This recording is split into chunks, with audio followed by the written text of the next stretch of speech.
budget meeting of the Devils Lake Water Improvement District.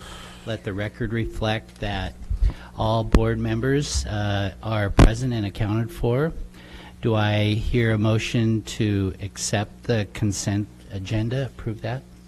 I move to approve the consent agenda. Any comments from the board? All in favor? Aye. Aye. Opposed? Consent agenda is passed. Thank you.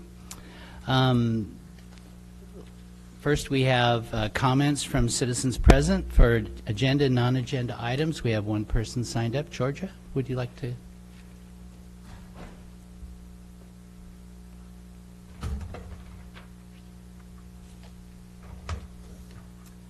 You could, Georgia, if you could pull the microphone so that people can hear.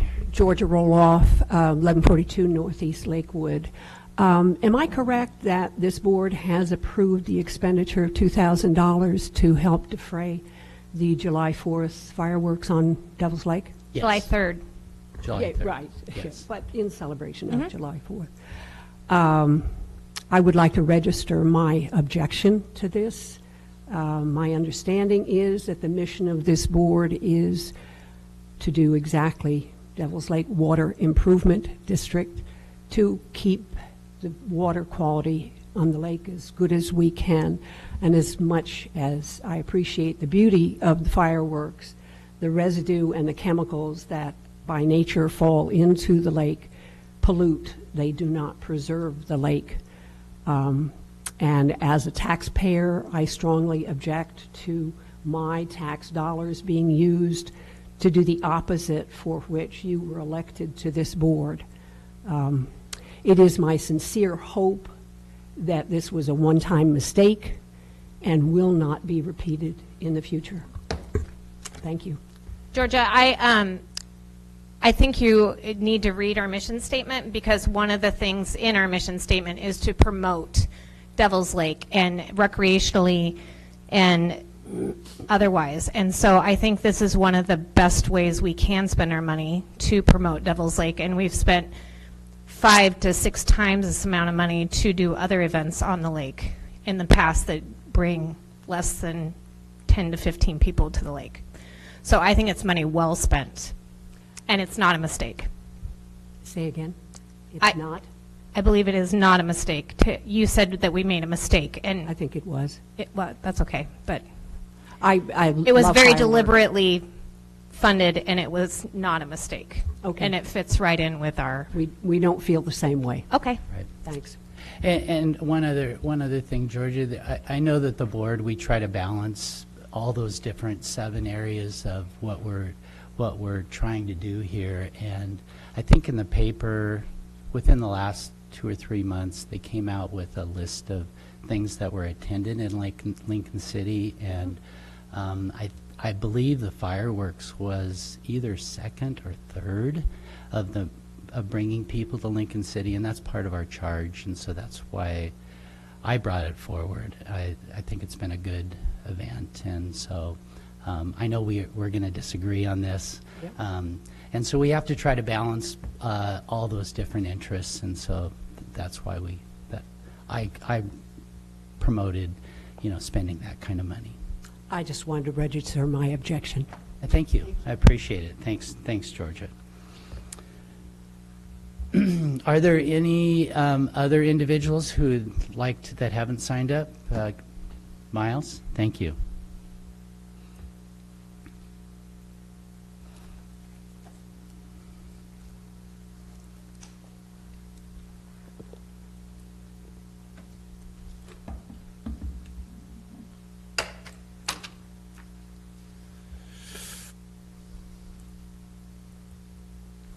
Miles Schlesinger, Lincoln City, Oregon. I've told most of you about my meeting with David Gomberg, where I attempted to interest him in representing the Devil's Lake sewer program, where we could have sewers on the north side of the lake, and the east side going down East Devils Lake Road. And then I went to a planning commission meeting and told them that I had spoken to David Gomberg, my representative, and I mentioned the school district needing transportation to the southern end of the city because they're moving their truck or bus depot up to Cascade Head, and at the site of their 56 acres in the Holly Farm. And I told the commission that I was going to do that and reported that I had done that. And I also asked at that time for him to become involved in what I call Foothill Boulevard, which is the road from 51st Street past the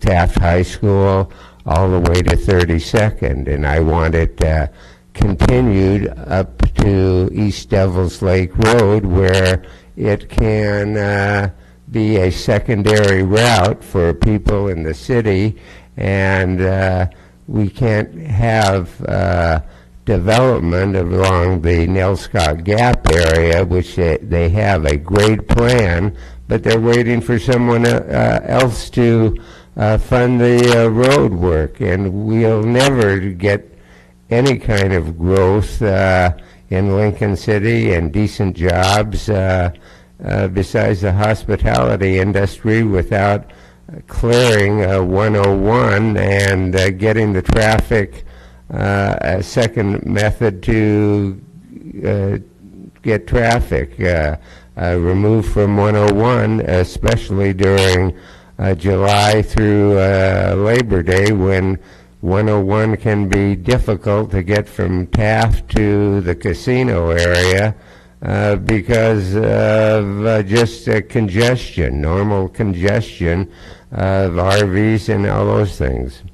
And then, unbeknownst to me, the assistant planner said that she was attempting to fill out a grant request under the Build Grant program, a federal program that gives between $1 million and $25 million, and they have about $1.5 billion to distribute once a year.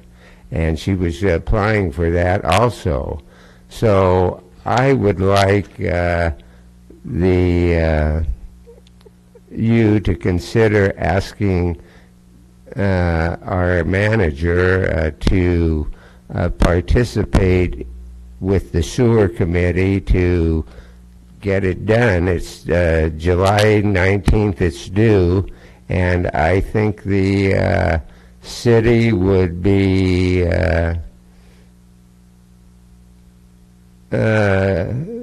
could possibly get a grant, and it could cover a lot of costs that would lower the cost of the sewer.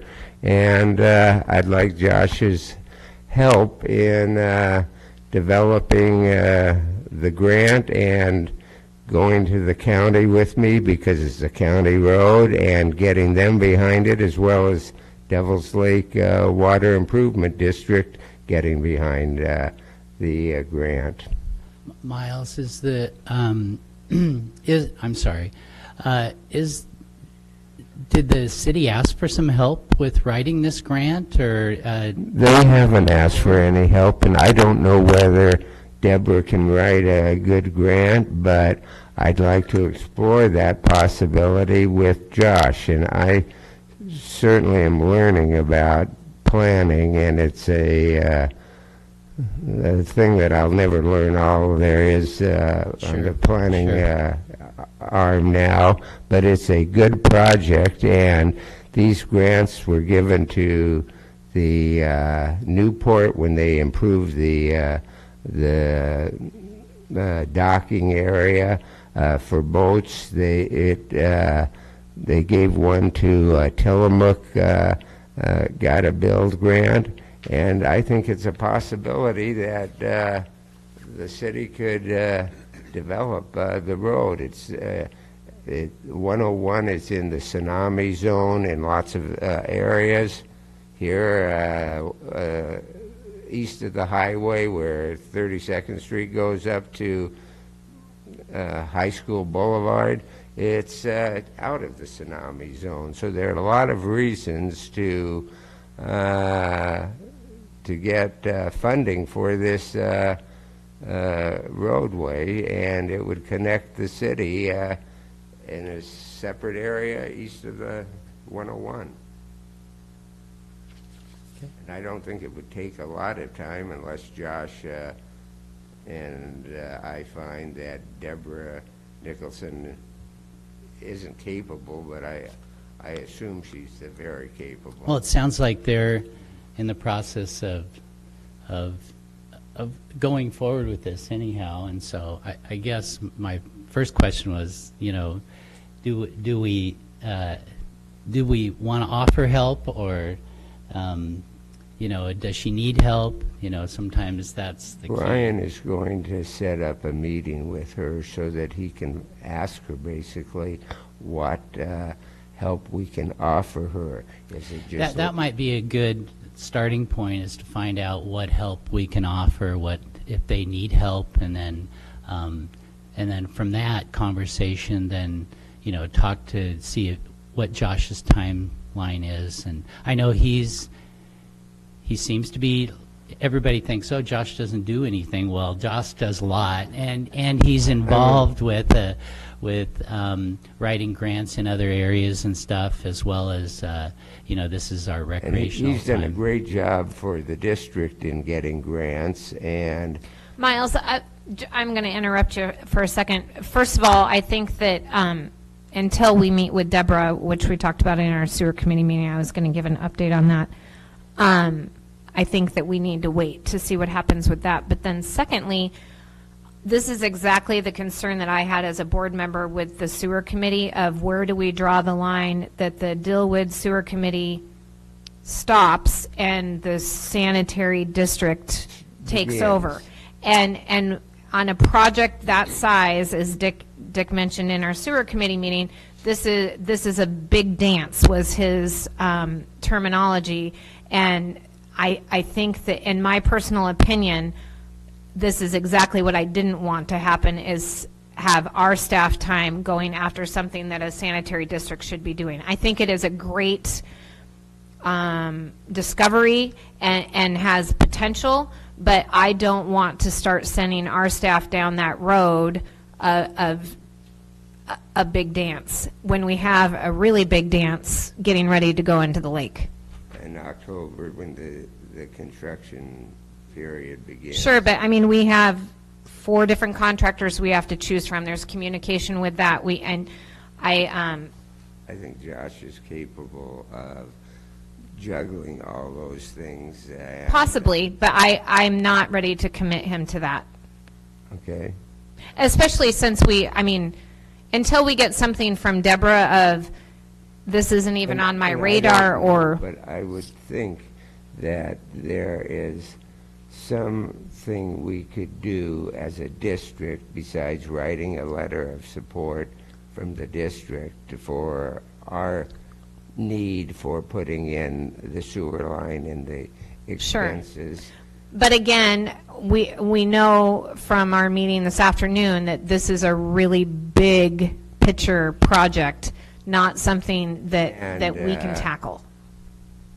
I agree with you 100% that the sewer district, when formed, can do it, but it would be nice, I think, if the county got behind it. Sure. Because it's a county. Which is the whole idea of having Civil West come in, is to help us figure out who needs to be involved, at what level, and then when it needs to be handed off to a sanitary district.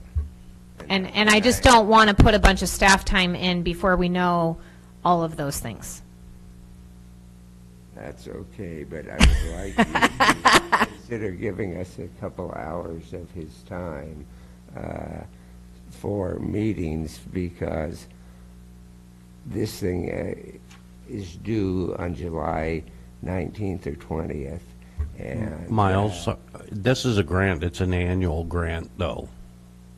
Correct. yes, but this is the time when City of Salem has such severe water problems, and they're bringing in bottled water. We have basically a clean lake now, and it's going to get cleaner, we hope, with the aeration project that starts in July or in October. It's a 3 or 4 year project. This sewer line will go in after that time, and it might be a year or two away. But to have the funds or have the government offer some funds for that would be a big help, and $25 million is... Well, I just, from my history of federal grants, especially, we're on June 14th right now, and to put together a successful grant and do the research to have the right terminology and verbiage in it in 30 days is pretty difficult unless there's a lot of time spent.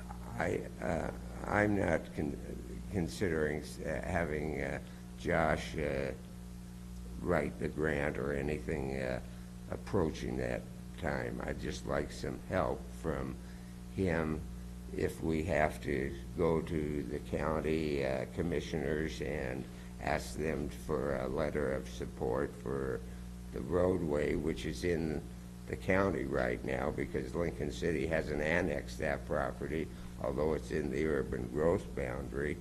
And I just think, so the board made it pretty clear at the last meeting what our next step was going to be as far as how we handle the sewer around the lake. And we commissioned a study, spent $20,000, and it was going to give us empirical data that says what the next steps are going to be, and then this board can look at those steps and say if we're going to be part of it or not be part of it.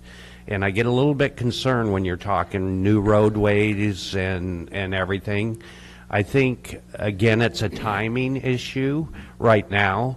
I think discussing with Representative Gomberg, you know, Dick Anderson being on the committee, I think that we have a good support group right now, and I think that you, because you're on planning also, I think it's good that you could be a sounding board for the board next year, because I think we'll have a lot of information from the report on where our priorities should be. And so we always like it to have somebody who is involved in several things. I think there's a benefit to it. Thanks. I think the board really appreciates everything you're doing and your enthusiasm. Just so you know, I will continue to follow this up until it goes to the federal government. Right. We'll see how it goes. But at that point, it Well, would make it a lot easier for us to plan to do the sewer, east side sewer and the Yatsu type sewer, and that's why I brought it to the sewer committee and to the board. No, I think it's a great plan and a great idea. I just think that with less than a month to go, not knowing what the city's plans are or the county, I mean, it's just not feasible right now. And this is what I didn't want to happen with our committee or this board of starting to take on chunks of things without really having a clear path of where we're going, which is why we hired Civil West. So I want to wait for that to come, and then from there, progressively and very thoughtfully move forward. Would you have any objection to writing a letter signed by Kent to that we're in favor of the city's proposal plan? Right now, I would, yes, because I don't know what the city's proposal is before we talk to Deborah. As soon as we can get that and see it, then I think that we can either, you know, I think the board, I think the overall direction of the board is that we do support sewering the lake. We know that that's a partial solution to the long-term solution to limiting nutrients in the lake and limiting those nutrient loads. And so we definitely, I think, are in favor of that. And how we get there, I think, is a process, and that's what we're trying to do is set the tone for that process. But no matter what, I believe the board, I think I can speak for the board, is that, you know, we are not in the business of developing a sewer around the lake. We're supporting that direction of however that comes about, but you know, we can do our part. Our first part was what we did last week was decide that we will go forward with a contract with Silva West to determine what those costs are and how that should be proceeded. And so I think we're probably, from what you want to do, even if that report were in hand, we're probably a year from, you know, this time next year or sometime after we get the report from Silva West, you know, and what direction that leads us to do next would be that, hey, we support whatever that takes, but you know, as far as developing staff time and such, there's honestly, Josh has only so much time. He's put a lot of time into developing relationships with the various entities that are, I guess, supporters of what's taking place on the lake and how we can make it better. And I think he's got his hands full just with what we're doing right now, and I think we're just a little premature. But don't give up, Miles. Don't give up. We'll continue to push each of you, and if I get a good report from Deborah, I will share it with you before the next meeting. And Well, that should come back to the sewer you committee. all live, so I can pester you. You can do that. Okay. Thank you, Miles. Miles. Appreciate your efforts. You know, one of the things I'd like to say, Miles, is, you know, I see you involved not only with Devils Lake Water Improvement District, the city, and you are a promoter of the city and community, and I recognize your efforts, and I know the rest of the board does in community, and we thank you very much. Well, I appreciate all of your work and Josh's work, and I want you to know that the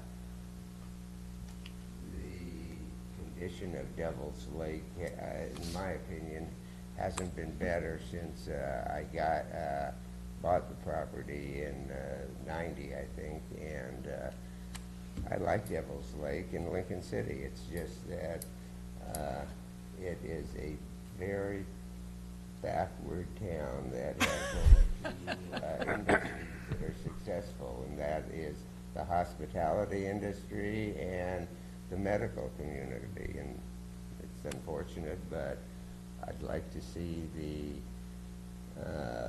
income level of people that are earning money by working have some upward mobility so that the community can share in the growth that Oregon is having up and down the valley and in Bend.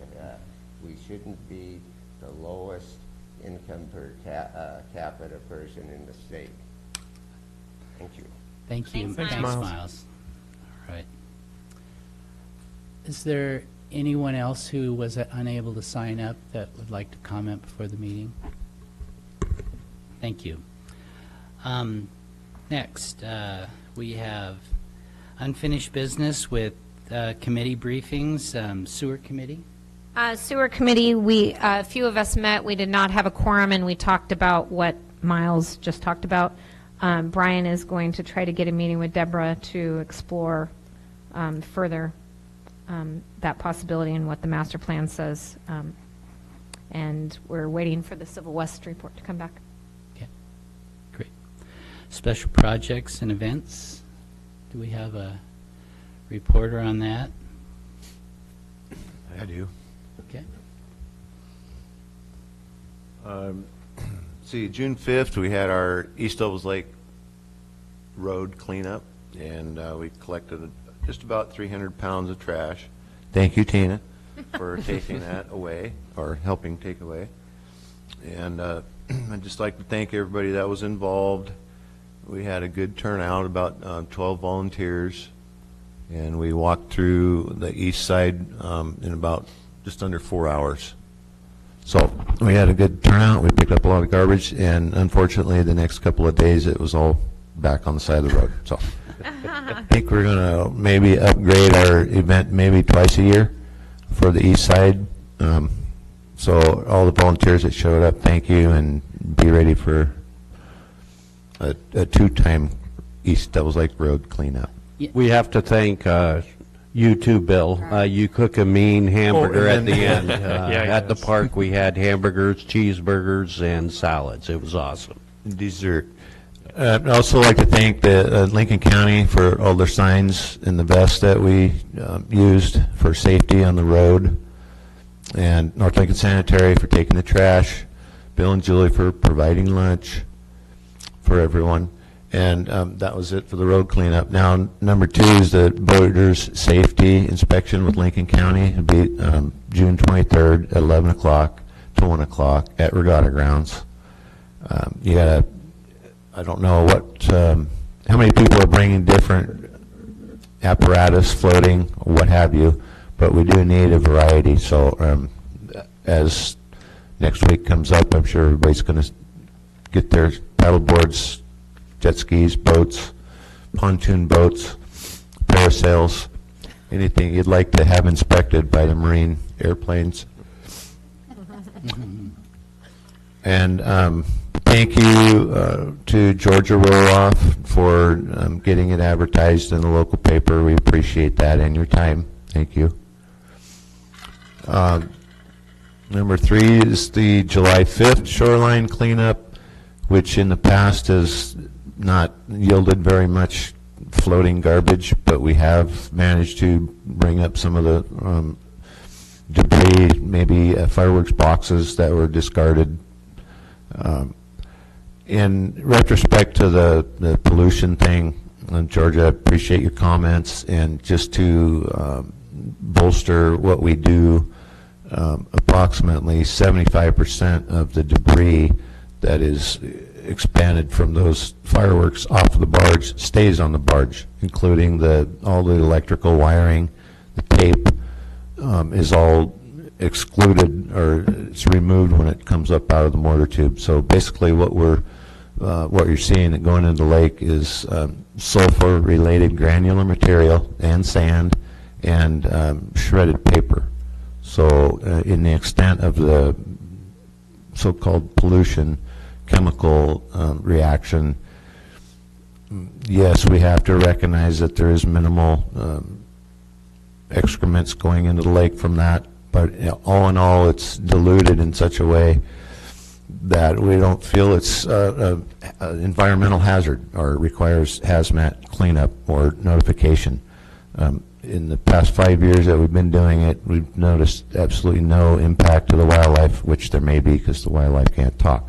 So we're trying to be mindful of anything that's created from that with the July 5th shoreline cleanup.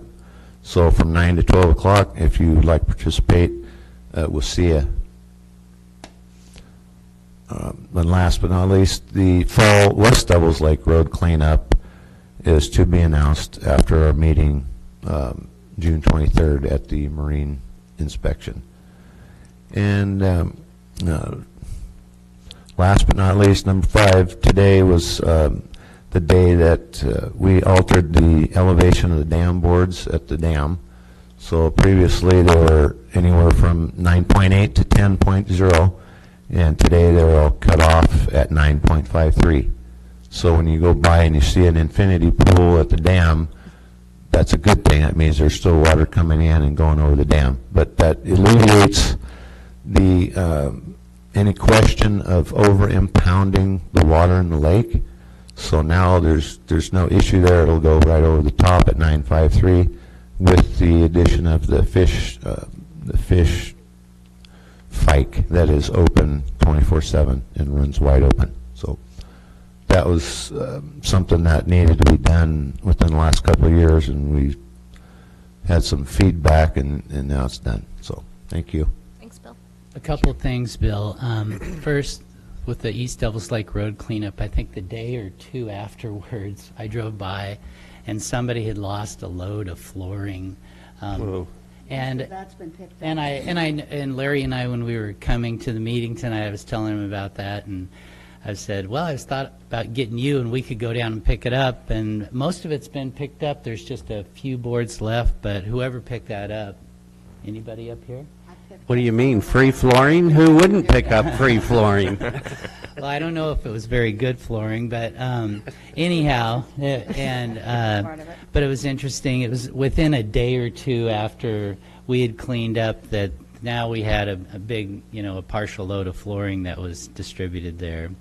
And so, yeah, whoever picked that up, thank you very much. We're mindful of trying to keep that road clean, and we've done this is the second year we've done a cleanup, and there's less this year than there was the first year.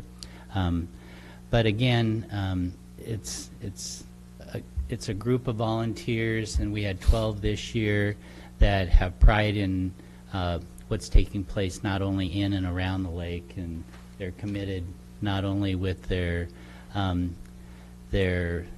well-meaning thoughts, but also their actions. And so if you are interested in being a part of this in the future, get a hold of Josh or one of the board members, because we can always use help.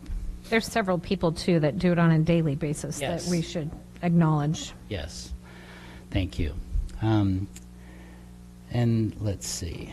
There was one other thing, but I can't think of it right at the moment. And then, do we have a Save Our Shorelines report? We did not have a meeting this week. Right. We did meet, You want to do your microphone? I'm sorry. We did meet to do some planting, but it turned out that it was not the type of plants that we did want to plant this time. We wanted stuff that grew in the lake, and it was all more shoreline stuff. And so we have given away quite a few of them now, but there are still some more if anybody wants some. And Kent has them at his house. No, yeah, I've been watering them.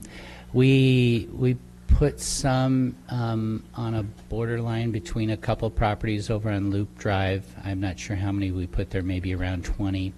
My neighbor wanted to increase his buffer zone between the lake and his mowed grass, and so I think we put 40 in there. And then we have another gentleman that has recently been working on his property across the lake over off of John's Loop, I believe, and he's looking at taking the remainder, and I think there's somewhere between 50 and 70 plants there. Additionally, I've been contacted by, besides the gentleman across the lake, 2 other individuals who are interested in our Save Our Shoreline project. I've met with one of them, her and her husband, and met with them last week, I believe, and then I was contacted just before the meeting tonight by email another gentleman down and his family just down the lake north of us that is very interested in our program. So we've also talked about, and nothing has been finalized yet, but we've talked a little bit about how to change maybe the program a little to get some more interest. So that you could be hearing about that in the works here in one of the upcoming meetings. And we're still doing our weekly testing, and so far everything's been pretty good. Great. Great. Yes, thank you very much. Again, our Save Our Shorelines program for the last 3 years has been operated by our volunteers that go out every week and not only collect the samples, then the next day they read the samples, and so thank you very much. Kathy's one of those. Okay. And Larry Rich is our boat driver. That's right. Okay. Next, we have projects and operations. Devils Lake Conservation and Aeration Project. Josh, do you want to take over this next section? I can do that if it's my turn. Like Hinton said, the Devils Lake Conservation Aeration Project is moving along great. We have our final approval. Project is ready to go. Staff has compiled a list of eligible contractors. I believe we have 3 in the packet for our board members tonight to take a look at, just to kind of get some idea of what the different contractors are offering. We'll get into that conversation a little bit here in new business when we get into the contractor selection. The Devils Lake Video Monitoring Project is making some progress. Met with Jim Dewey this last week, and we went down to Vivian's, who has graciously offered to let us use their building and dock an area for laying out that infrastructure. So we're going to put up a pole there, and we spotted a good location. I've talked with Justin from Greenlight Electrical to run the Cat 5 network cables out and the power to get to the cameras and stations.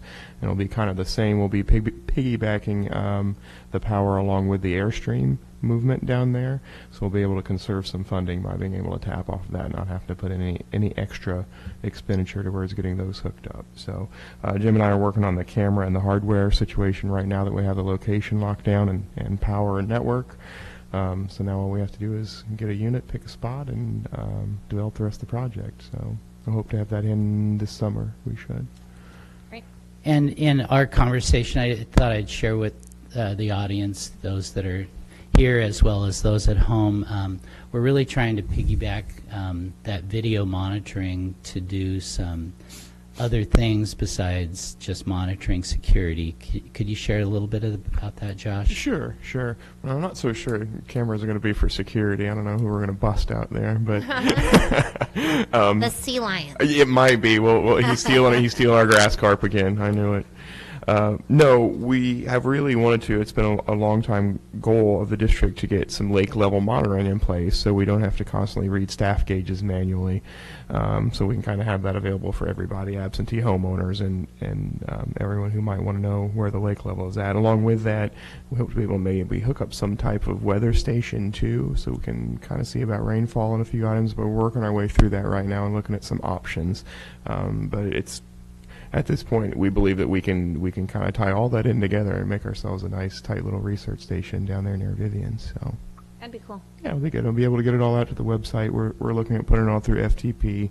Jim's going to work on that for us, so we'll have to have a web page. And ultimately, we would love to have Devil's Lake weather and conditions, and be able to look at our lake levels and be able to see a visual of the lake itself through the cameras and anything else that we can kind of package in with that project. So. Well, and that's all a sharing grant with our insurer, SDAO, too. So thank Correct. them for being able to help fund that. So it sounds like as it comes closer, it'll be great. Yeah. Thanks, Josh. No problem. That brings us to our next section, grant updates. I did find another grant opportunity. I received an email from Ducks Unlimited, and they queued me into a reservoir fisheries habitat partnership grant opportunity. They grant up to $15,000 on individual grants for fish and wildlife improvements in waterways and lakes and ponds and things like that. So I am chasing that down right now to see what I can get. Maybe it could potentially apply to our aeration project, but I've got a couple emails out and a couple phone calls, and we'll see if we're eligible. Name of that one? Reservoir Fisheries Habitat Partnership grant. I know, it's a big one. That's right, reservoir habitat. There you go. So, but I'll know a little bit more about that soon. Hopefully, we can generate a little more financial help for us. So, Great. that is all I have under projects and operations. Kent, I think it's back to you. The Okay. But budget. unless anyone has any questions about any of that. Great. I know you've been working hard, Josh. Thanks. Thanks, Kent. Next, we have new business, and do we want to just move into our budget hearing and approval? We had our budget committee meeting last month prior to our regular board meeting, and with the adjustments that were talked about during that budget committee meeting, Josh has a budget ready for us today. Do you want to quickly go through that? I know all of us, but I think almost everybody was there at the budget committee meeting. Yeah, I think the only, there wasn't any major changes to be made. There were a couple of dates, a couple of clerical oversights that I took care of and revised, as well as adding in the truck language back into the transportation fund, which was also done. Outside of that, everything remained the same. The numbers remained the same. The LB1 totals and everything were the same as a result of that. Changes were made in the, it's not in the budget booklet itself, but in the back of your agenda package, you'll find the resolutions. There should be 3 pages. After my attendance at one of the local budgeting workshops, I learned that the board can pass one resolution, 2018-03 here, and that will cover our entire budget. So everything is in there as far as our appropriations, our levying of the tax, and the adoption of the budget, and the movement from the general fund to the improvement, and the movement from general fund to transportation as well. Josh, I can't seem to find it. Where is our resolution Right here. with regard to that? I have it. You can have mine. Okay. Do you want a motion to approve it? Oh, thank you. Thank you. Sorry, I just misplaced mine. I think it's in your packet there. But. Prior to making a resolution of a budget adoption, do we have any comments from the audience that would like to make a comment with regard to that? None? Okay. Do we?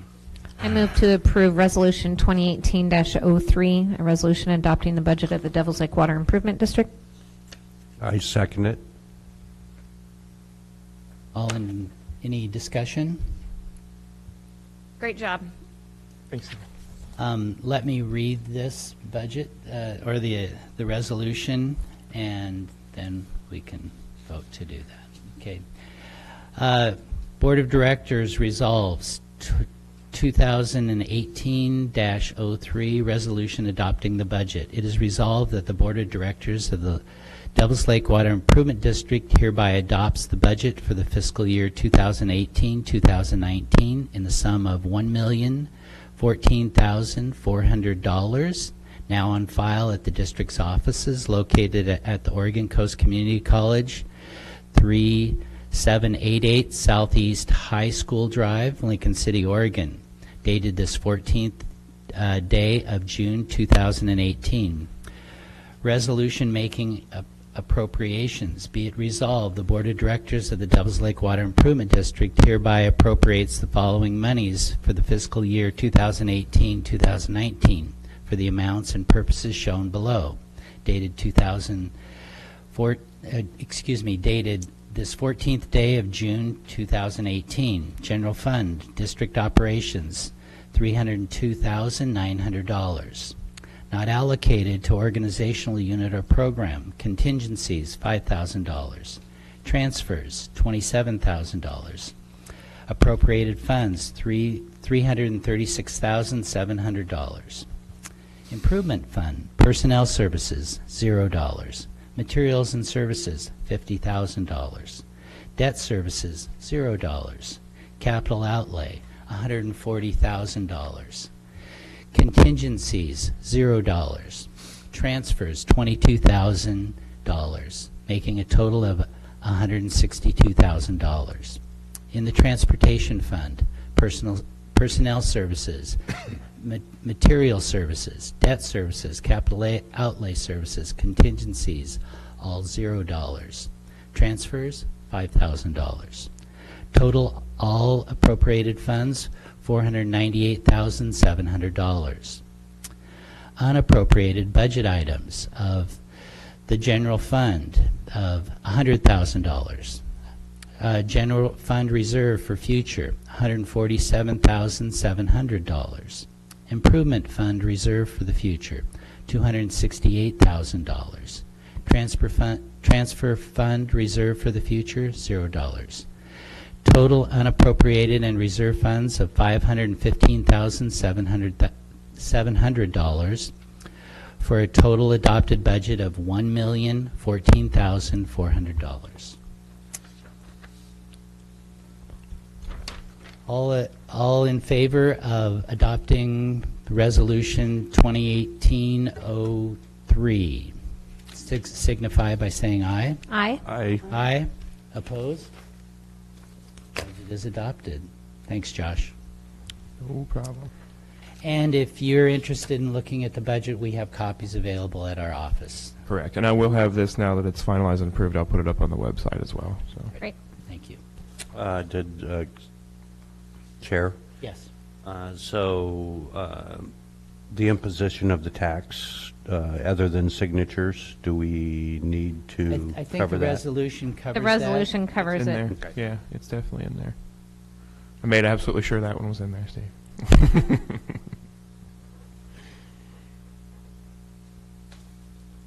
All right.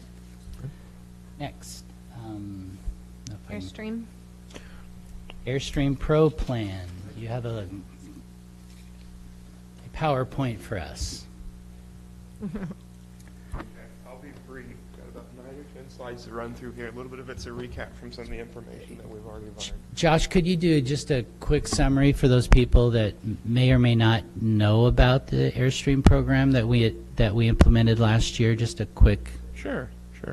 Last year, the district voted to purchase what's called an Airstream Pro, which is a very large commercial unit used in bays, marinas, and other large areas. It treats about 175 to 100 acre area. And what it does is it moves water. It also injects a large amount of oxygen in the water, and it turns about 1 million gallons an hour, I believe, is what it moves. And what we did last year is we put it in a couple of different locations that we had pre-selected, some of the worst problem areas historically in the lake, and we saw some really great results from operating it. We'll get into this here as we go.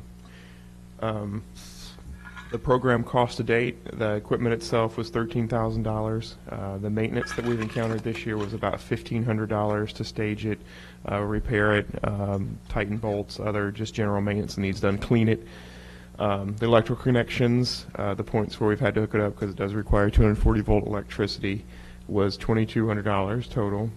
Total electrical operation cost so far has been $3,200 for 12 months of operating that almost completely continuously, save for a little bit of downtime due to weather and movement. So that brings us to a total program cost today of $19,900 spent on the entire program, including the equipment.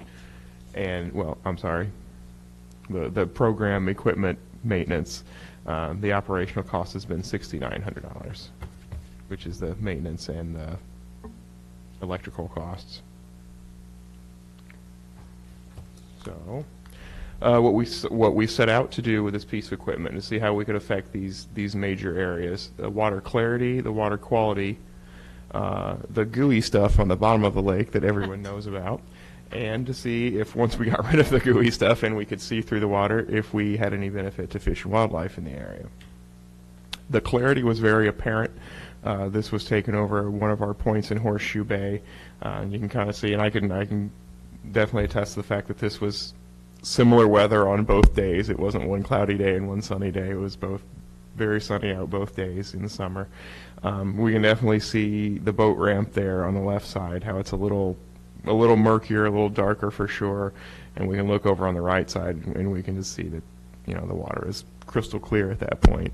How long That was apart? about 6 weeks of operation at that spot. Now, granted, after about 2 weeks, we really started seeing some appreciable benefit. At another site, we measured the DO at all the sites. This was the best results that we had received. We started at about 1017. We were at about 83% DO, which is not horrible, but definitely a little depressed, especially for a shoreline area. We shot up to 94 within about a week after operating the equipment, and another week after that we were down at 92, so it dropped a little bit. But after it had been out there a full month after that last point at 92, it was up to almost 98 in December. Now, some of that can be a little bit of nature along with that because it's getting into some colder waters as well, but we definitely saw a linear curve from the increase in DO, so we're happy about those results. Do you have a question, Bill? I was just trying to read the numbers. Oh, they're kind of small. That's my bad. And that was over at the lake where Thompson Creek feeds into the lake. Correct. That's correct. Okay. Definitely one of our historic problem areas. Talking about the goo on the bottom of the lake, the first test site over there at Horseshoe Bay, we had a 1-inch reduction in that bottom sediment. Definitely a big difference. I used a sludge judge, which is kind of a wastewater sampling tool, and just a couple of other measuring sticks, basically, to see what I could do. And there was a solid 1-inch reduction at least, which that's huge for moving water over the top of sediments, not actually moving anything physically on the bottom itself. So that's exactly what we wanted to happen. And that took, that was about 6 weeks. That was the tail end of that second pilot area. The fish and wildlife benefits, I heard a lot of reports from many people who live on and around the lake, and have even seen it myself. There were tons more fish that came into these spots, everything up to 3 or 4 inch fish and all the way down to a large amount of minnows and other little creatures that we've seen. Kent actually told me that he heard a frog. I did. I don't know. I have lived on the lake, or we've had our place for 7 years, and this is the first year I've heard frogs. And so I don't know where they are. And I actually saw one jump into the lake this spring. So Nice. I heard a frog once last year, and that was the first time I'd ever heard one. yeah. How long have you had your I've place? had my house Good for sign. 20 years. Wow. So Once we get amphibians back, we're on the right cycle. Yeah. Yes. I didn't notice any big effects on native plant life. There wasn't any ripped up vegetation. No growth, no not growth. It just kind of stayed static. In Horseshoe Bay, particularly, there is this history of the place smelling poorly during the summer when the water gets lower and when it gets warmer and there's less water movement. This year, at least 2 residents, I believe, had approached one of our board members, I think it was maybe Bill, and said that things had improved, that they were able to, they actually reported a sewer spill there 3 years ago. I think it was 3 years ago. Oh, wow. And when we went to check it out, it wasn't sewer, but it was the decomposing algae, and it was horrific. It was Yeah. worse than sewer, in Yeah. my opinion. Yeah, it gets It's pretty terrible. marshy. It's pretty marshy. So, And last year, I don't think they had any odor at all. No. No. So we, big success on that, and we hadn't intended, to set out with our goals to make it smell better, but, it did, so. If it didn't do anything else, that's a huge thing, because to live in that is terrible. Yeah. Or drive by. Or drive by, yeah. Well, and it may be a tool for other parts of the lake, too. There are a lot of little canals, First and Third Street come to mind right away. A lot of houses and homes over there in that area, too, so we may have other benefits for this as we move through. Here's just a picture of it at our first test site when it was up at Blue Heron Landing. We didn't want it to take off across the lake on its own, so we wanted to make sure it was confined. But it did excellent there. We didn't have any issues. That's a cool picture because you can see how far that current moves. Right now? Can you point it out, It's in the Josh? first boat slip there. It's blue by the red buoys. And that's at least 100 yards or more out into the lake, at least. And I've heard a couple of people that say it's fun to ride in a kayak. So. Okay, now we're at a point where we want to develop this program a little more, since we know that it's doing good, we know our money is well spent, and the equipment's going to do almost exactly what we purchased it for. What we need to operate this equipment is at least 4 feet of water. Does that sound about right, Bill? 5 feet of water. So we need a little bit of drop. We can't just stick it up next to somebody's dock and hope it works. It needs a certain amount. We need an electrical box within 100 feet of the proposed location. It needs to be able to handle 240 volt. This thing can't go on an old 50 amp breaker or anything like that. It definitely runs some juice. The next point, bring it to a dock or some other structure as well. It is very powerful. It is not a small piece of machinery. So whatever it's attached to or tethered to has to be secure. And it also has to be in a beneficial location. This piece of equipment isn't meant to float out in the middle of a lake in 20 feet of water and do any appreciable good. It's meant to be in these more confined locations. So our bays around here, our marinas, canals, coves, these problem areas that we've had and where we actually saw the greatest benefit from using the machine. So that's another factor we have to consider when we put this thing somewhere. The cost responsibility, we haven't had this discussion yet. This is just kind of what I came up with as a talking point. My thoughts were the district could potentially cover the cost of an electrical connection up to $750, which is what we found as the average if we find a beneficial area to install it. The property owner could be responsible for the electrical costs if it's a specific request and if we want to develop the program that way. And we found out that that's about an average of $250 a month for electrical costs. And once again, this is something to... So if I was a property owner and I wanted it at my house, would I have it for 6 weeks, 6 months? We're looking at putting on about a 3-week rotation. It seems to be our sweet spot for getting the most benefit out of it. So it and wouldn't operating cost it. me more than $250 probably Probably not. to have it located No. on my dock, Yeah. So. if it was an appropriate area. Yeah. And here's our previous locations. We're up there at Horseshoe Bay, at Pat Dooling's residence, at Blue Heron Landing, and at Kathy Kramer's, which is our Thompson Creek area, which we definitely need a lot of work on. So thank you all very much for... So Josh, what do you think of the idea of us identifying places that we think it would be beneficial and maybe notifying those property owners that, based off of what we know, we think your area would be beneficial. If you're interested, let us know. I think that that's one way to do it. I think you might be a little more hard-pressed to ask them to pay for the electrical if you do that. But once again, that's a discussion to be had, however we want to do it. We know this thing works. I mean, I guess what I don't want is if Bill's my neighbor, I don't want him to have it for 3 weeks, and then me, and then Kent, if we're all neighbors. I want it to move around the lake into the most beneficial areas. And so I think, and I could be wrong, but I think the best way to go about it is for us to identify these are the areas where we think we would really see some water quality benefits, and then notify property owners of, hey, did you know that this is available? We'll cover this cost if you cover this cost, and here's the guidelines for what you get it for.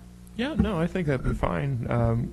We could really just sit down with a map, or a map, and then look up the tax lots and find out who we'd like to ask. That's super simple. Yeah. Well, the other thing too, the electrical hookups that we've used so far, are they all permanent? So they're there. They're there. So we can correct. revisit Keep that those rotation going.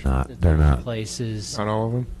Pardon me? The only permanent one is Blue Heron Landing and Vivian's. Right now, to move the unit, we have to move the junction box that it plugs into, so it's got to be moved every time. Although with Vivian's, I requested that we have a permanent box there, just because if it's going to be in the regular loop, that we don't have to incur the cost of the electrician moving the receptacle every time. Does that include the $750, or does it make it more than $750 to do that? It's more than $750 to make a permanent receptacle. $750 would move the existing equipment to the lot. So how much is it for a permanent receptacle? $2,200 Yeah, it's right at 2, I think is what, or $2,000. Justin had on the invoice. As That would be something to as we consider. looked Now, I'm just wondering, Josh, as we look toward this season, because our plan is to move it to over Bill and Vivian's there and locate it there. And that's going to happen. We'll have electricity in the next couple weeks. I think that's what I've heard. And then we'll leave a permanent receptacle there. And then are we going to then move it back to a couple of our previous places for a period of time? And then, I mean, my feeling is that if we find good locations, if we put a permanent box there and we just start rotating through, and it's a part of our overall program for aerating the lake, because, you know, looking toward, as we'll have the discussion here pretty soon, coming up with a contractor to do our complete aeration system, or what we're going to do on the lake, that'll just feed into what we're planning on doing for the whole lake. And so maybe we could have a rotation that it visits those same places year after year, and if we have the electricity, the electrical boxes all in place, then all we have to do is move the unit and then pay for electricity. Right. So it's a one-time cost.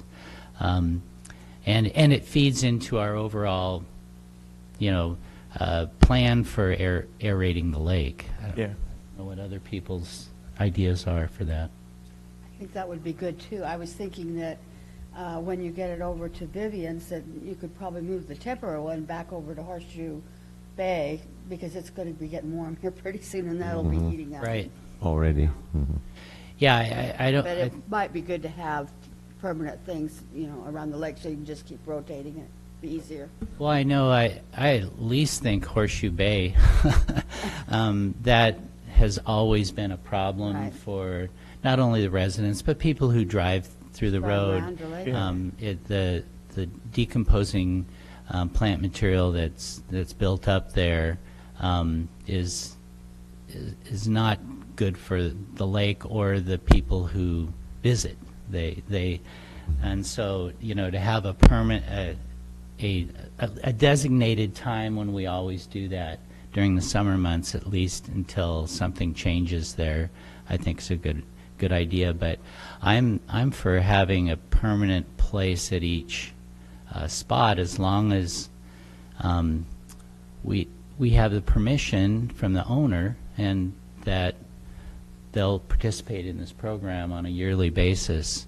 The problem that I see that taking place with this or any of the other things is what happens if they sell. Yeah. And the new owners don't want to participate. Yeah. That's always going to be a problem. And so I don't know if there's a way to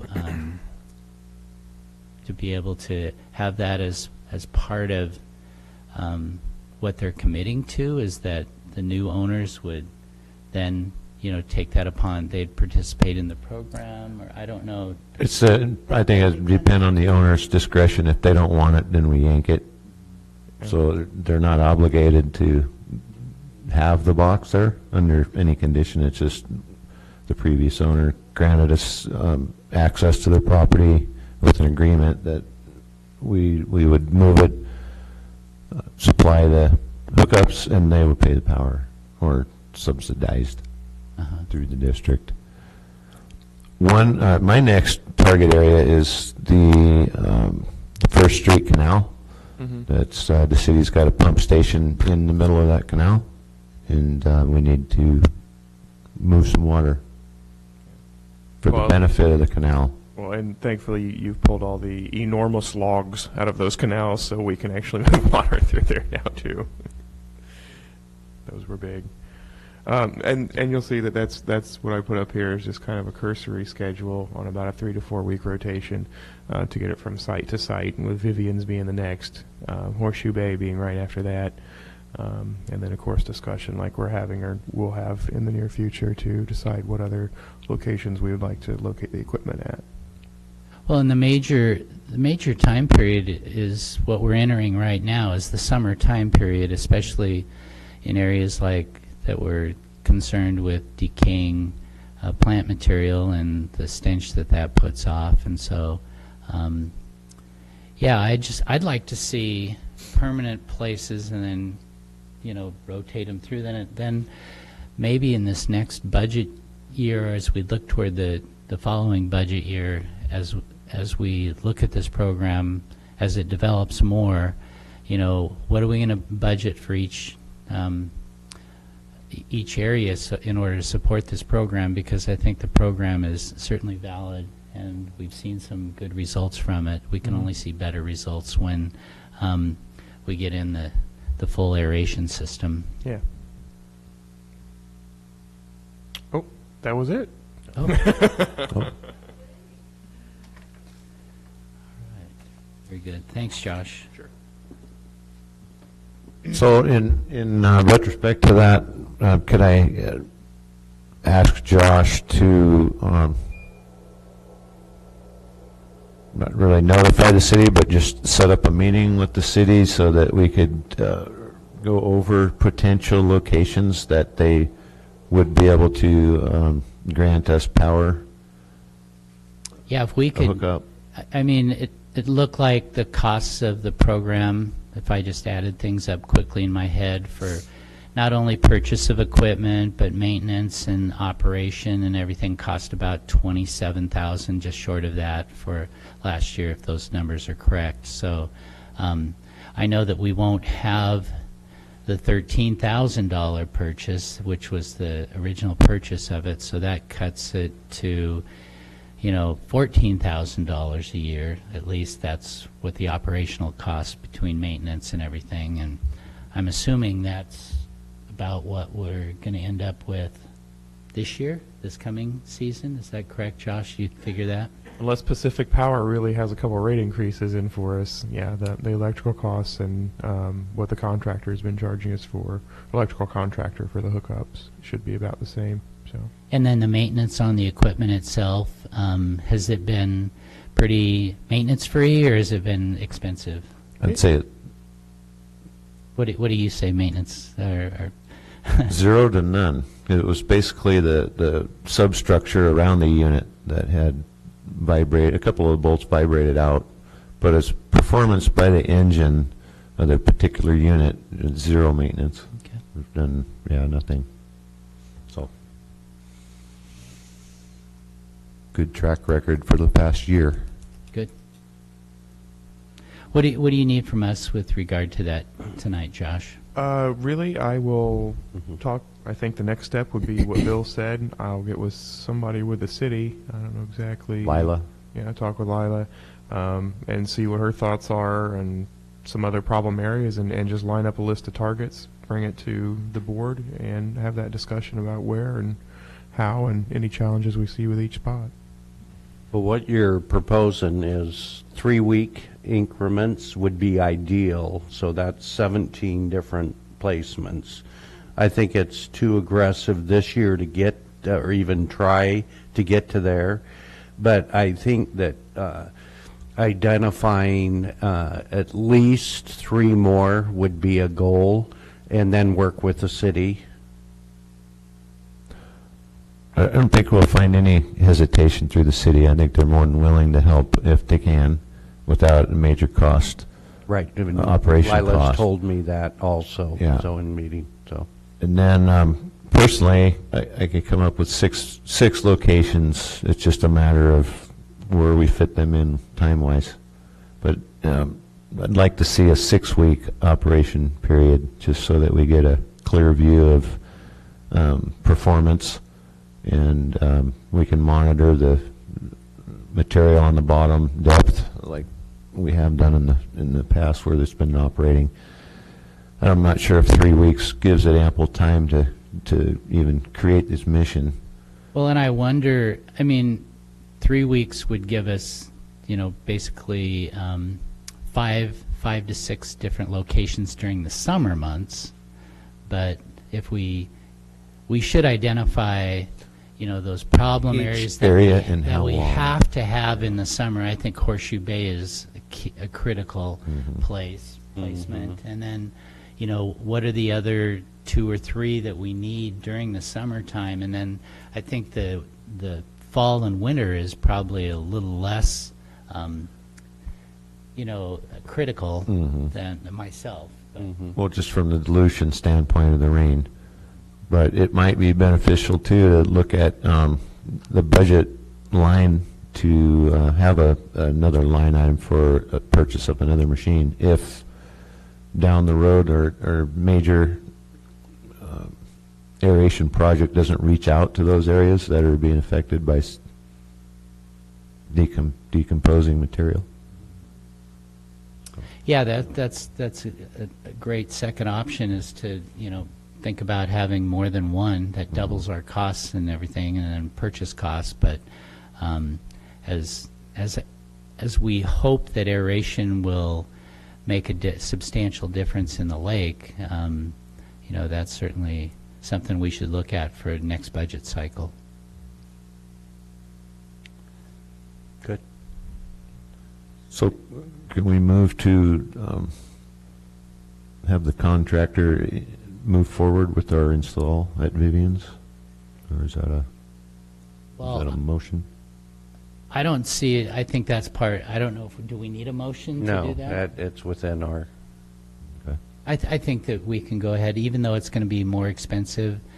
I think right there, the problem at the mouth of the river is getting worse, and as far as that sand buildup, and we've had a tremendous amount of debris from the ocean that came into the lake and has moved now into the river below the dam.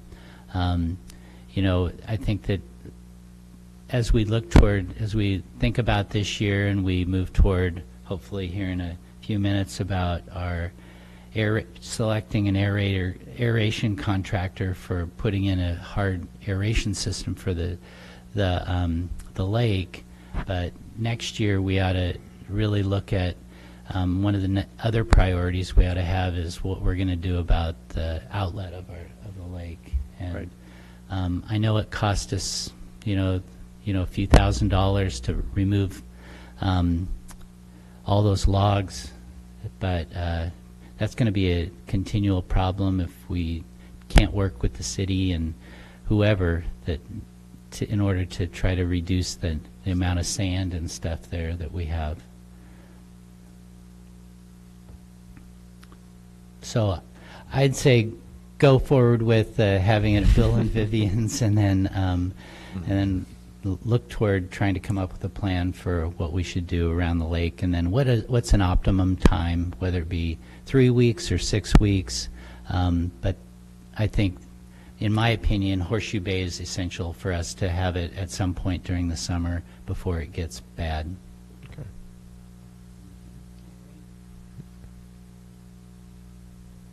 Thanks for doing that, and thanks, 2 of you. All right, next we have, any other comments on the Airstream Pro plan from board members? I know, let the record show that Tina French had a meeting she had to leave for, so we'll continue on with board new business. Next we have selection of a aeration contractor. You want to talk a little bit about that, Josh, and the process that you went through and what we have available for us? Sure thing. We're going to make a contractor selection under ORS 279B-070, which is an intermediate procurement section. I'm not going to read the entire thing because I'll put everybody to sleep. But what it is for, it's for contracts that exceed $10,000 but do not exceed $150,000, which is exactly where our price point lies with the 3 bids or the 3 proposals we've received. We can award that contract to whatever contractor we feel is going to do the best job. So as long as we have informally solicited 3 competitive price quotes, which is exactly what we did and what's included in this packet here tonight. And then the language is, of course, if the contracting agency awards a contract, the contracting agency shall award the contract to the offeror whose quote or proposal will best serve the interests of the contracting agency. taking into account price as well as considerations, including but not limited to experience, expertise, product functionality, suitability for a particular purpose, and contractor responsibility. So that is our latitude and our charge and responsibility to do that, and that's what we're here for tonight. The three contractors that we found were EP Aerations, Innovative Pond Projects, and Lake Savers. I know Steve mentioned earlier we have some point values assigned up at the top. Tom and I are up at the top. Tom and I worked on this, and he came up with this valuation based on exactly what it says there in 279B on product functionality, suitability for a particular purpose, contractor responsibility, and experience and expertise. So that's what those were scored under, and they were scored 1 to 4, 4 to 8, 8 to 12, I believe. And it's really just kind of an internal kind of way we use to compare nuts and bolts. Three different contractors in here. If you look at EP Aeration, they were our lowest score. They had a pretty large compressor, a pretty large pad. They used a circular disc with coiled tubings with perforations. Self-sinking, they had less airline, but they had not a lot of turnover in comparison to the other contractors. The influence zone was also very small at 7.5 feet, as they listed. Their cost came in at $130,000. We also spoke with Innovative Pond Projects. They used 7 individual small compressors at 1.5 horsepower each. Also a pretty large pad, 42 plastic bottomed diffuser setups that you filled with rock as ballast. They had a comparable amount of self-sinking airline at 75,000 feet. They didn't provide us with a turnover. They didn't have that data available. Nor did they have the influence zone available either, and their cost was approximately $118,000. Finally, we have Lake Savers, which was our highest scoring contractor. They have a very nice compressor set up. It's a 20 horsepower rotary compressor. It takes a very small pad. We've been assured that it can be nearly completely soundproofed the way it runs. The diffusers were proprietary 24-inch ceramic square plates, no ballast rocks, no coiled tubings, very solid state, very easy to deal with as far as maintenance from that perspective. Some of the issues you run in with coiled tubings, of course, would be boat anchors catching on them a little more easily, just various other things popping out of frames, whereas these other ones are essentially large rocks. And at about 42,000 square feet of tubing, right about in the middle as far as the airline. The best parts there, of course, to Lake Savers' proposal were that they can turn over, they project the lake volume to be turned over 3 times a day in the treatment area. A 75-foot per diffuser zone of influence with dissolved oxygen, which is what we're looking for, and a price point that came straight in the middle as well at about $121,000 estimated.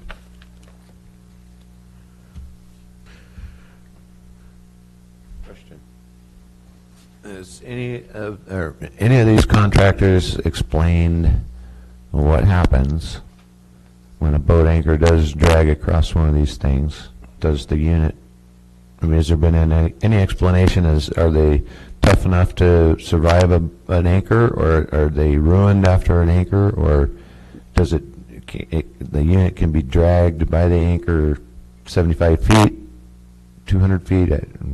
Is there any protective measures that were discussed? Well, both EP and Innovative use kind of a coiled tubing type air diffuser, which essentially looks like an old element on a stove, an electric burner. So I mean, just by envisioning that, you could realize that stuff would snag on a little easier, and it would definitely get torn up if you drug a boat anchor across it, because that's flexible type tubing in a metal frame. However, the Lake Savers proposal included 24-inch square plate diffusers, which were just big giant chunks of ceramic that had been engineered to put out a certain size and speed of bubble. So really nothing for a boat anchor to really even catch on to. I think the worst you would probably encounter would be to flip it over or move it or something to that effect. Okay. And they're fairly heavy. I mean, they're not 500 Ceramic pounds or anything. 24 but by yeah, 24. They're definitely, because they're self-weighted. They don't require any additional ballast either. For Lake Savers, Josh, how many were we looking at there? What was their proposal? We were looking at 24 to 28 diffusers. Will that unit have capability to add to it? That unit with Lake Savers, he said it had some upward expandability, I believe up to 34 total from the one compressor. So, yeah, definitely a fair amount of expandability. Well, and all of these proposals came about because of our previous conversations with Dr. Sitzman, how we went through the 17 different options. I think you mean Dr. Horn. Dr. Horn, I'm sorry. Dr. Sitzman is great, too. He helps us with all the plants. Right, that's right. Dr. Horn, I'm sorry. But this has come down to a time when we can move forward if we choose to do so tonight. Well, just so I understand the process, is, so based on the three recommendations and scorings in front of us, we, as a board, will let you know which one we're in favor of. At that time, what you're going to do is you're going to go back and you're going to get the contract and bring the contract to the board, right? Correct. For approval. Correct. It's always, about the content in the contract. And so, based on that,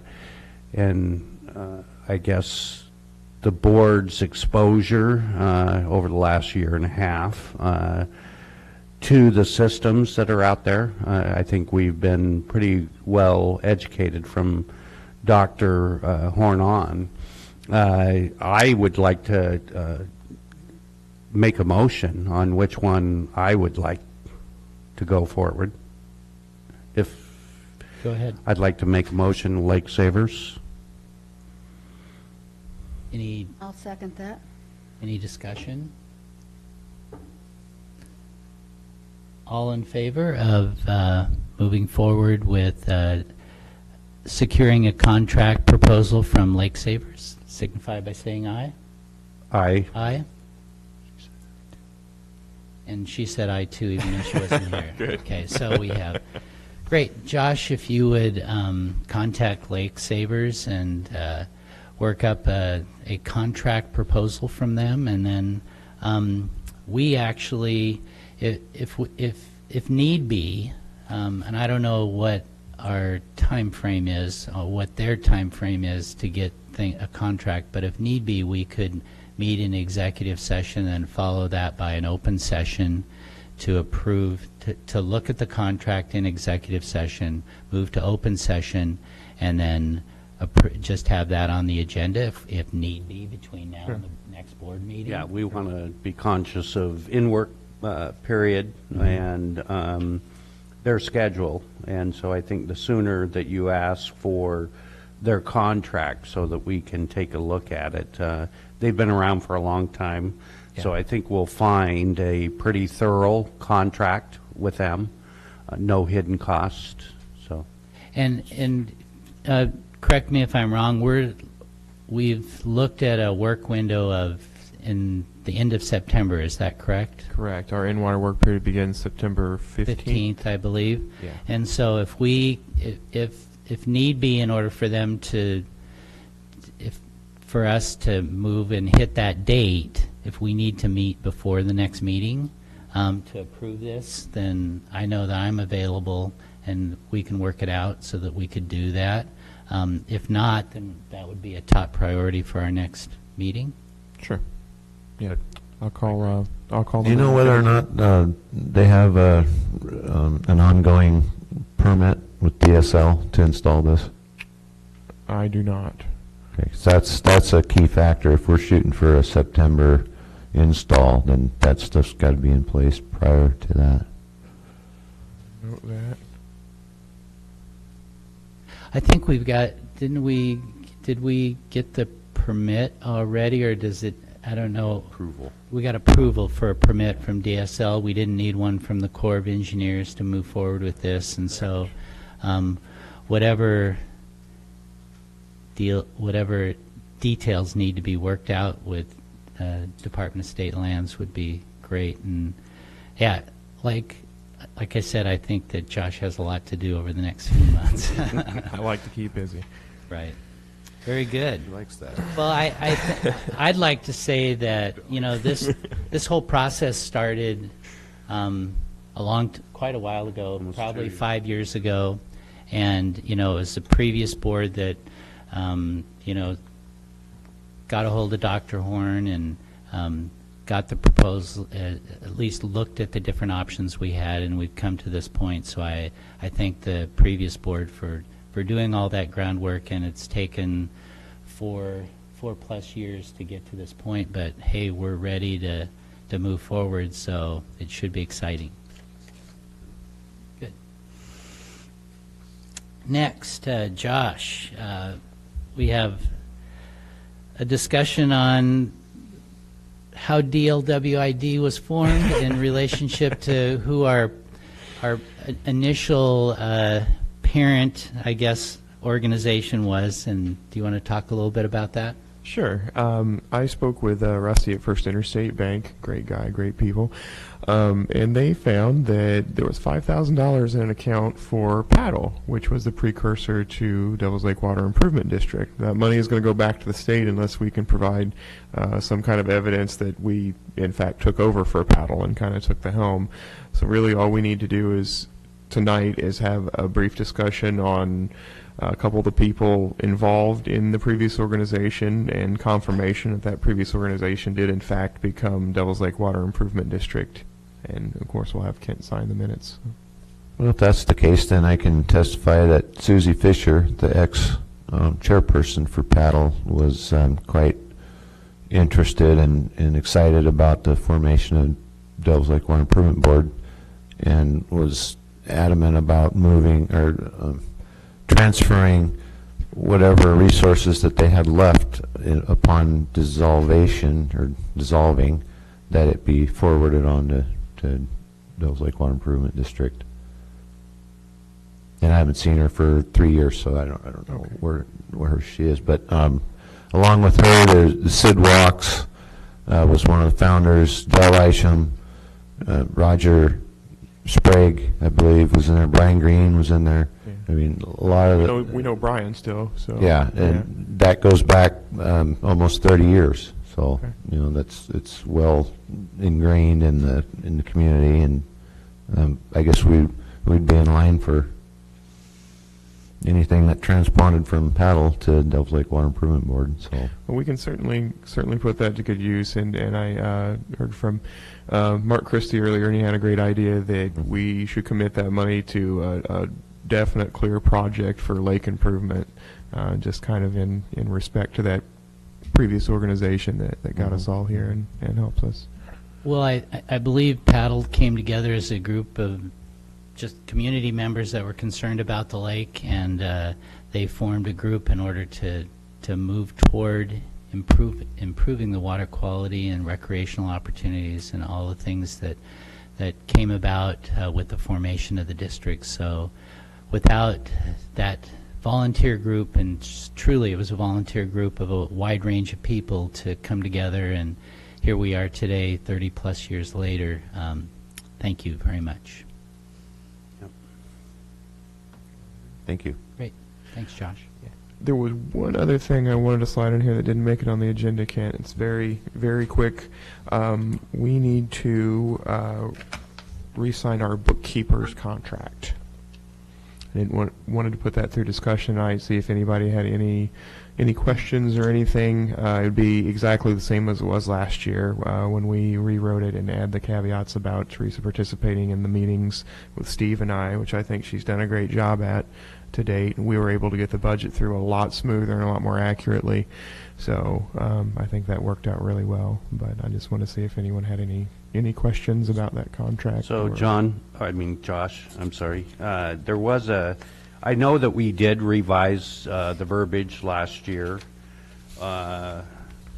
and there was one comment that wasn't in the contract. Have you got the contract in front of you? I do. Okay. So,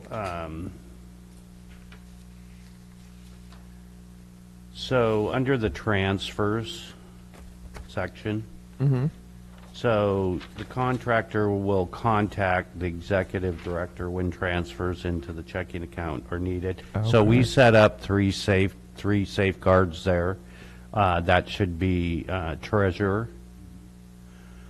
And then financial statements, we as a board and me as the treasurer really needs those 3 days prior to our meeting. Okay. At least the treasurer does for comparative purposes. And so I thought last year too, the communication with the board that we had in there, help with budget preparation, which isn't in this one, and whether or not we want to do a biannual meeting, the treasurer, manager, and the accountant. We did it last year, and I think it worked out great. So whether or not that's in there, I'm not really worried about now that I have a good relationship with Teresa. The other thing I was thinking about was, doesn't she pick up all the bills from the mailbox? So you don't, do you even see them until? Occasionally I do. Occasionally. Yeah. I think under accounts payable or somewhere in there, somehow it needs to, or it could state something with regard to her picking that up. I know that she pretty much does that, and then gives me a call and wants to come and have me sign checks. So you're saying you want terminology in there that Well, she's I just responsible thought, for it? It says contractor will return the invoices and prepared checks to the executive director. Executive director will get signatures on all checks and prepare them for mailing. You don't do that anymore. Rarely. Only Rarely. when Teresa is Right. not in the state. If we somehow could, change that a little bit, I guess that would be my preference. Just so that the public knows, a number of years ago, used to be the executive director or lake manager used to do basically everything, including the books and do all the checks and everything, and that wasn't a good way to operate as far as we're concerned. It leaves everything in one person's ballpark, and so we changed that, and we basically employed our bookkeeper more extensively, and I think that's worked out well. It's freed you up from doing any of those things, and Absolutely. And with the current system, and she makes out the checks, she calls me and has me sign the checks, and it's separating the powers and she can't sign checks, Josh can't sign checks. I think there's 3 of us on the board that can, and so that takes place, and it separates the powers and just keeps everything above board and how best to operate as a district. So I think it's great. It's been great to have her as our accountant, and the system we've worked out is done what it's supposed to. It's worked well. Yeah. Mr. Chair? So what I would recommend and like to make a motion is to extend her contract for 30 days and get this one cleaned up, because I know her contract is expiring at the end of this month. Right. And I think that the board has due diligence to make sure that our people are under contract, independent contractors. I agree. So I'd make a motion to extend her current contract for 30 days, and then you'll bring the cleanup version to the next board meeting? So extend it through July? Yes. Okay. Last day of July. All right. Any Any comment from the board? I'll second the motion. The further discussion? All in favor? Aye. Aye. Opposed? Would you extend an offer to extend our contract to Teresa while we get the rest of the verbiage cleaned up? Thanks, Josh. And hopefully you probably already have asked her how the contract worked for her, give her input. Yeah, I will. Let's see. Okay, do we have any other non-agenda items or new business? Additional, any comments from the audience that are here present on agenda or non-agenda items? Comments from the board? Additional comments from the board? All right. Thank you all for coming. I appreciate your time and efforts, and this meeting is adjourned. Thanks, Josh. No problem, thank you.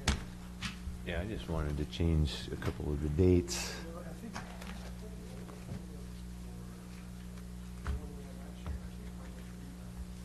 She's probably got a copy of it, I think. But I'll clean it up. Yeah, it was something. Too long. No. We got a lot covered. Yes. Actually, Yeah. a lot of. Find this one, there's no way I'll clean it up. Well, it's nice Maybe that maybe I'm pretty much around, I think, until Yeah, I don't for a while, until mid or